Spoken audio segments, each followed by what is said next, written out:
the entry point of BMS, we've got a little 240 volt charger like this, the Victron. You can just plug it into mains power, plug it into the Anderson connector at the front of the camper. It turns on. There is an actual iPhone or a smartphone app that you can download, and that will tell you the status of the batteries and the charge status. Very similar to what the more expensive chargers do, but for a lot more reasonable cost. So this one here is the second tier battery charger, or the second in the range that we offer. It's a 25 amp charger, and it's hardwired to the batteries there. Has a plug-in lead there, and you have two choices. Usually if you just have the battery charger, you plug in your 240 volt mains power or your generator into that lead there. Power goes to the 25 amp charger, which charges the batteries.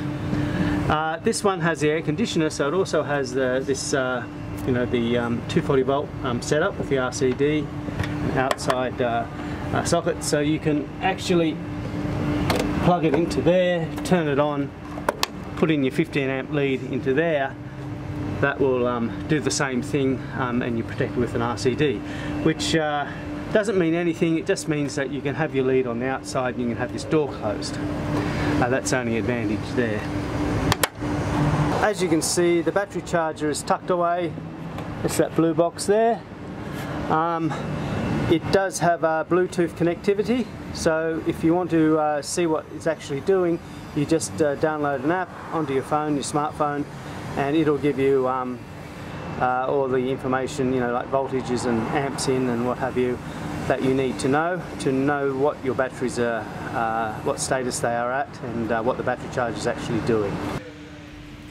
At the top of the range in terms of battery management systems is the Redarc, the 1230, which means that it charges from DC, either car or solar, at a maximum of 30 amps per hour, and also at AC from generator or mains power at a maximum of 30 amps an hour. The main advantage is the information that it provides. It gives you a lot more information in terms of how much power is going in, how much power is going out, that kind of thing. And it also gives your battery status as a percentage, which a lot of people find useful, and it allows people to have more control over what's happening with their batteries. It's important to note that the camper trailers all come with a voltometer as standard, and that gives you most of the information that you really need to know what the status of the batteries is. You just have to study a little bit about voltage and what all that means. So you don't really need apps and, you know, fancy displays and everything to actually tell you what you need to know.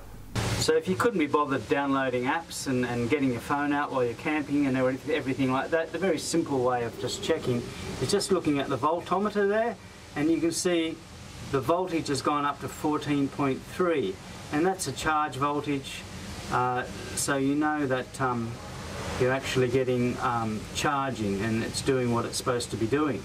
So as you can see, I've just turned the battery charger off and the voltage is dropping back down there. That'll eventually go back down to 12.9 where it was before. So when you're ascertaining the status of your batteries, it's very important not to have any charging on, including solar panels, and also no load. So turn your fridge off, turn your lights off, and that way you can tell the true status of the batteries. Anywhere between 12.9 and 12.7 is a fully charged battery. 12.2 is a half full battery and should be charged as soon as possible. AGM batteries don't like to go below half full because their battery life is predicated on how often you discharge them and how deeply you discharge them each time you do so. The deeper you discharge, the more often you do that, the less battery life you're going to have. So the flip side of that is the more The shorter the discharge you have, and the less frequent that discharge is, the longer battery life you'll get.